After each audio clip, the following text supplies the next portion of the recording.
Sekarang customer punya banyak pilihan. Bahasanya nih ya, kalau Anda gak jualin, orang lain yang jualin. Customer akan tetap belanja ke orang lain, bukan ke Anda. Semua serba cerita. Ingat, orang tidak suka dijualin, tidak suka diiklanin, tapi suka diceritain. Kenapa? Karena tidak ada pencurigaan dari otak manusia. Oh, ini mau jualin gua nih gitu ya. Jadi produk tanpa ada ceritanya akan sangat mudah dilupakan dan diganti sama brand lain. Maka apa yang ingin Anda hadirkan?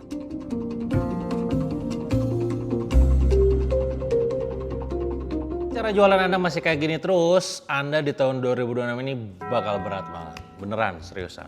Banyak UMKM ngerasa kok masih susah ya jualannya ya. Kok kayaknya makin kesini makin sulit ya gitu ya.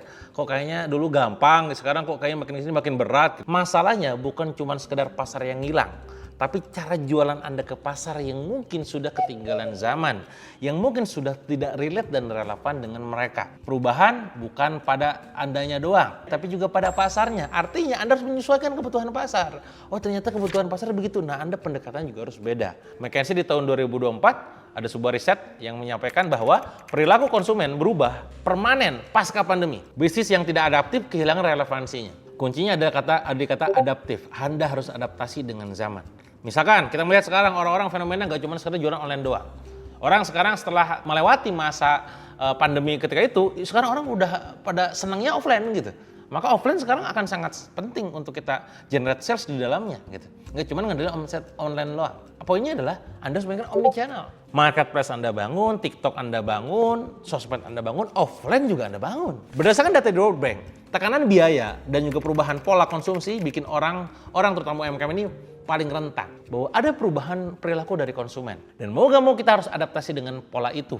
Ingat, bisnis yang bagus adalah bisnis yang dimulai dari pasar. Pasar sekarang senangnya apa? Kita ikutin. Contoh kayak konten aja. Konten sekarang di Instagram, di TikTok, di Reels, ya, di YouTube itu kan beda-beda semuanya.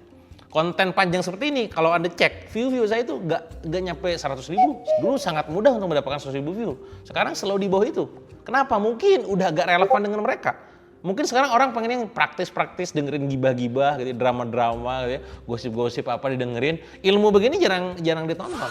Maka saya sangat mengapresiasi Anda yang masih tetap bertahan untuk menonton konten saya, walaupun balik lagi di saat orang lain sudah mulai pindah haluan. Karena yang saya bagikan bukan entertaining, yang saya bagikan adalah edukasi dan juga inspirasi yang semoga bisa menjadi impact buat Anda dan menjadi legasi buat saya. Poinnya adalah Anda harus paham bagaimana nih posisinya pasar seperti apa. Kalau di tahun 2024 dan 2055 aja udah berat, apalagi tahun 2026 ini kawan. Kalau kita masih pakai cara yang sama, wah udah lewat udah ya. Misalkan tadi AI, era AI udah lewat ya, udah musimnya udah masuk nih kan. Kalau Anda sekarang aku mah mau tetap manual aja, enggak. AI itu mempercepat. Sekarang saya tanya ke Anda, kapan terakhir kali kalau Anda yang sekarang kondisi sudah menggunakan AI ya? Minimal ChatGPT lah, yang gue usah ngomongin Gemini ataupun yang lainnya gitu ya. Kalau Anda sudah terbiasa main ChatGPT, kapan terakhir Anda nulis di sosmed ya, di Facebook, Instagram, TikTok gitu ya, yang menggunakan tulisan Anda sendiri, yang menggunakan tulisan Anda sendiri, Anda rata-rata sekarang udah pakai ChatGPT, benar nggak? Tapi bagaimana kita gak bisa memungkiri itu, karena orang-orang sekarang udah pakai itu. Jadi kan sebagai mempercepat aja gitu. Kita ngikutin zamannya. Tinggal di switch sebentar, dikit gitu ya, agar DNA kita, ruh kita akan masuk di dalam. Cara jualan yang sudah mulai mati teman semua adalah ketika Anda cuman sekedar nunggu pembeli datang doang. Kalau offline ya berarti cuma nungguin doang, ya nunggu orang datang, nggak jemput bola. Online juga sama, berharap tidak melakukan konten yang namanya konten marketing everyday gitu ya. Tidak menguasai kata kunci di Google, di YouTube misalkan. Ya udah nggak bisa. Nah, ciri-cirinya apa Kang? Ciri-cirinya tadi masih modelannya itu ya buka toko nunggu ada yang datang, itu satu. Apalagi posting asal di sosmed gitu ya, berharap ada yang beli gitu ya. Padahal gak ada kata kunci, gak ada konten yang bikin viral gitu ya. Ketika ada penjualan tidak di follow up. Ketika ada terjadi penjualan tidak memprospek customer existing. Ini nggak bisa pola main kayak begitu. Sekarang customer punya banyak pilihan. Bahasanya nih ya, kalau Anda gak jualin, orang lain yang jualin. Customer akan tetap belanja ke orang lain, bukan ke Anda. Nah, maka gimana caranya Anda melakukan pendekatan yang sedemikian rupa agar orang lain itu belinya ke Anda, bukan ke orang lain. Jangan cuman sekedar Anda tuh nunggu pembeli datang ya dengan cara pasif. Yang kedua, cara jualannya udah gak relevan. Jualan produk gitu ya, tanpa ada ceritanya. Sekarang semua pakai cerita, aku mau cerita, gitu ya. Bisnisku tuh begini-begini, ujungnya jualan. Semua serba cerita. Ingat, orang tidak suka dijualin, tidak suka diiklanin, tapi suka diceritain. Kenapa? Karena tidak ada pencurigaan dari otak manusia. Oh, ini mau jualin gua nih, gitu ya. Tapi kalau cerita, ini cerita, aman gitu. Nah, sekarang konsumen itu beli value, bukan cuma sekedar produk, beli makna, beli relevansi. Aku jadi siapa? Bukan cuma sekedar aku dapat apa. Nah, ini poin penting. Jadi produk tanpa ada ceritanya akan sangat mudah dilupakan dan diganti sama brand lain. Maka apa yang ingin Anda hadirkan? di balik brand yang Anda bikin. Saya punya sebuah ide dan juga insya Allah akan direalisasikan di tahun ini, bahkan sedang dipersiapkan. Saya punya cita-cita, punya mimpi setiap orang bisa makan ayam tiap hari, ya. Dan itu enak dan itu murah. Itu namanya gitu. Narasinya adalah narasi makan ayam tiap hari, ya. Kalau saya pribadi, karena memang saya banyak makan protein ya, telur, ayam gitu ya. Ayam hampir tiap hari. Dan masalahnya orang-orang kalau mau makan ayam, saya kemarin waktu cukuran, saya cukuran ceritanya kan. Waktu saya cukuran itu tukang cukurnya tuh cerita gitu. Iya Kang, saya tuh kalau buka puasa sering jalan ke sana tuh jauh gitu ya. Ya gimana kalau ke situ mah, di situ dia nunjuk brand besar gitu ya. Kalau ke situ saya gak sanggup gitu ya. Bayangin tukang cukur pun pengen makan ayam enak. Tapi karena tanda kutip tidak sanggup untuk makan dengan harga segitu, yang sekali bayar bilnya itu 50.000, 40.000, dia rela jalan gitu ya 1 kilo untuk dapetin chicken yang sono gitu. Nah ini penting, narasinya apa? Oh saya bernarasi ketika saya bangun ini gitu ya, saya pengen mencetak 1 juta orang gitu ya, yang begini-begini. Oh saya pengen mencetak 1.000 orang punya penghasilan 1 miliar. Itu narasi saya ketika mengembangkan SR12 Laku Keras. Maka banyak sekarang kawan-kawan saya yang sudah punya penghasilan ratusan juta. By the way kalau Anda nanti mau dibina sama saya pun boleh tuh. Ya, silakan Anda jadi agennya atau subagennya ataupun reseller. Intinya adalah saya punya narasi nih. Narasi saya adalah mencetak 1.000 orang yang punya penghasilan 1 miliar. Di yang lain, di brand yang lain, saya pengen menjadi jalan ataupun sarana agar jualan Anda makin laris manis lagi. Makin laris manis, makanya namanya jual laris. Setiap brand yang saya bikin selalu ada cerita. Kenapa? Karena itu penting untuk menjadi bonding buat orang. Oh ya ini yang begini. Di sosmed, sejak tahun 2013 dengan cerita bangkrutnya saya. Tentu Anda ngikutin saya kalau udah lama ya, saya cerita bangkrut 7,7 miliar gitu kan. Pernah inilah, pernah itulah. Wah, itu dengan cerita. Karena cara termudah bangun personal brand kalau sekarang ngomongin era personal brand dengan kisah, dengan cerita, ya. Mengubah derita jadi cerita gitu, mengubah tragedi jadi komedi gitu.